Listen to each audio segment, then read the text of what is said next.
आज के इस वीडियो में हेल्थ एंड फिजिकल एजुकेशन में हम बात करने वाले हैं relation of psychology with yoga, मनोविज्ञान का योग से संबंध। तो वीडियो को पूरा देखिए और लास्ट में कमेंट करके अपना फीडबैक जरूर दीजिएगा। तो वीडियो को हम शुरू करते हैं। आज का हमारा टॉपिक है relation of psychology with yoga.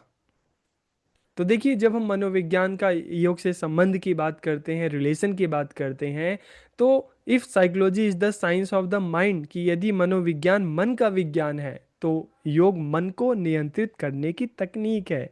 कि योग के माध्यम से हम अपने जो चंचल मन है उसको कंट्रोल कर सकते हैं, उसको नियंत्रित कर सकते हैं। और मनोविज्ञान के माध्यम से हम किसी के मन को, किसी के माइंड को जानते हैं, समझते हैं। तो दोनों ही विधाओं का मुख्य केंद्र क्या है? मनुष्य का मन, ह्यूमन माइंड।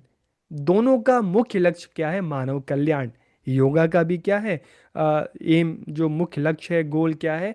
ह्यूमन वेलफेयर, मानव कल्याण। और अगर हम साइकोलॉजी की भी बात करें तो इसका भी यही है कि जो बच्चे हैं, जो मनुष्य है, उनका जो स्ट्रेस है, जो एंजाइटी है, उसको ख़त्म करना, उसको कम करना, और ह्यूमन का वेलबींग। तो दोनों के जो हम देखते हैं लक्ष्य जो है वो भी सेम है। Together they make a person complete mentally, physically and spiritually. की दोनों ही मिलकर मनुष्य को, चाहे हम मानसिक रूप से बात करें, शारीरिक रूप से बात करें, आध्यात्मिक रूप से बात करें, पूर्ण बनाते हैं। और किस तरह से? उनकी समस्याओं को दूर करके। अब दोनों की अगर हम रिलेशन की बात करें, संबंध की बात करें, तो shared goal, theoretical similarities, human welfare, a modern bridge, yoga, a preventive psychology. तो एक एक करके हम सभी पॉइंट्स को देखते हैं ताकि हम समझ सकें कि दोनों के बीच में किस तरह का संबंध है, किस तरह के रिलेशन है। तो देखिए, जब हम शेयर्ड गोल्स की बात करते हैं, साझा लक्ष्य की बात करते हैं, तो the central focus of both discipline in is the human mind. कि दोनों ही विधाओं का मुख्य केंद्र क्या है? मनुष्य का मन है। अकॉर्डिंग टू महर्षि पतंजलि, अगर हम महर्षि पतंजलि की बात करें तो उन्होंने क्या कहा है? कि मन की वृत्तियों को रोकना ही योग है। कि मन के योग के माध्यम से जो हमारा मन है, माइंड है, इसकी जो वृत्तियां हैं, इसमें जो उतार चढ़ाव है, अक्सर हमारा, हम देखते हैं कि हम किसी भी काम में लगते हैं तो हमारा मन अलग अलग कामों में भटकता रहता है। तो योग के माध्यम से जो मन की ये भटकने वाली वृत्तियां हैं उसको रोकना, उसको कंट्रोल करना। Its objective is mental peace and self realization. की योगा का लक्ष्य क्या है? मानसिक शांति और आत्म साक्षात्कार, सेल्फ रियलाइजेशन। और अगर हम साइकोलॉजी की बात करें तो psychology studies mental process, behaviour and emotions. मनोविज्ञान क्या कर रहा है? वो मानसिक जो प्रक्रियाएं हैं, जो व्यवहार है, जो भावना है, उसका अध्ययन कर रहा है। और इसका लक्ष्य क्या है? मानसिक तनाव से मुक्ति दिलाकर एक स्वस्थ जीवन देना। तो हम दोनों की अगर हम बात करते हैं, चाहे योग की बात करें, चाहे हम साइकोलॉजी की बात करें, दोनों का जो केंद्र बिंदु है क्या है? मनुष्य का माइंड, मनुष्य का मन। अगर हम साइकोलॉजी की बात करें तो साइकोलॉजी या योगा दोनों क्या कर रहे हैं? चाहे जो मेंटल स्ट्रेस है, एंजाइटी है, उसको ख़त्म कर रहे हैं, उसको कम कर रहे हैं। मेंटल पीस की यहाँ पे हम बात कर रहे हैं। तो दोनों के जो गोल हैं, जो लक्ष्य हैं, बिल्कुल साझा लक्ष्य हैं।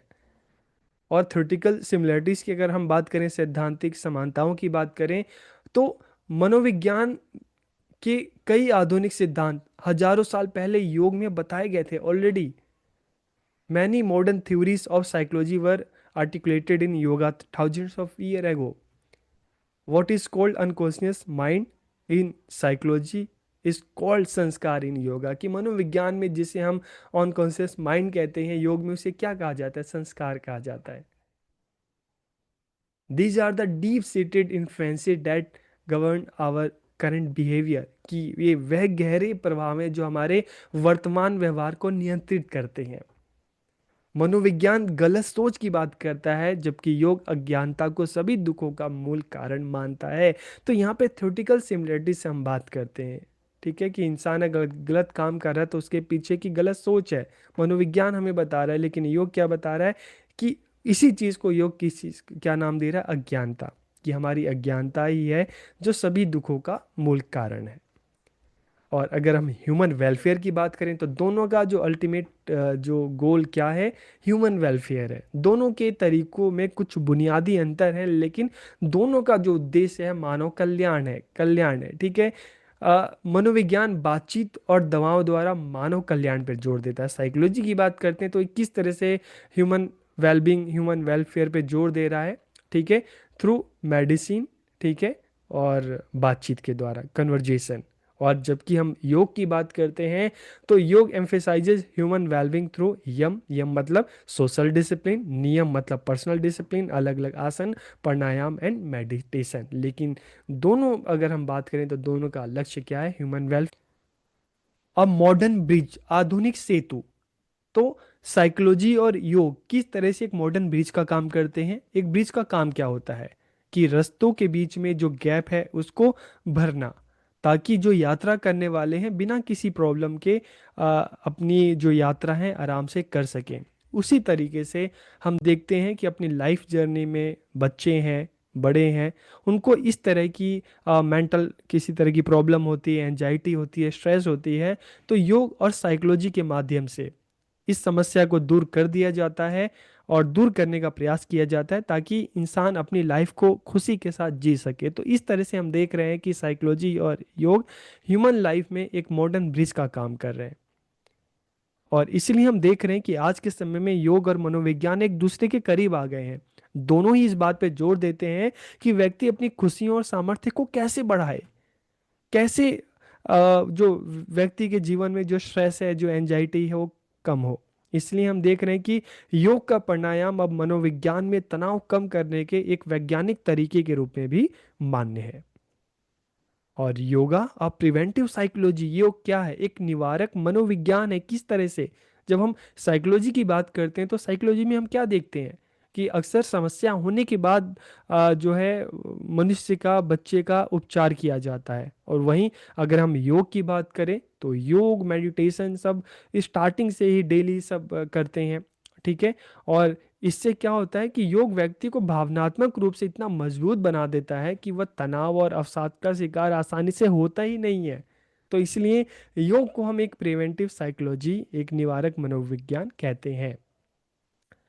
तो इस तरह से अगर हम कंक्लूजन की बात करें तो हमें यहाँ पे समझ में क्या आता है कि if psychology is the science of the mind, then yoga is the technique for controlling the mind. कि यदि मनोविज्ञान मन का विज्ञान है, मन को जानने का विज्ञान है, तो योग क्या करता है? मन को नियंत्रित करने की तकनीक है। तो दोनों का संबंध किससे है? मन से है। और दोनों मिलकर मनुष्य को मेंटली, फिजिकली, स्पिरिचुअली जो है पूर्ण बनाते हैं। तो इस तरह से आज की इस वीडियो में हमने जाना कि साइकोलॉजी और योगा दोनों में क्या रिलेशन है, क्या संबंध है। तो वीडियो आपको कैसा लगा कमेंट करके ज़रूर बताइए। आप सभी का बहुत बहुत धन्यवाद।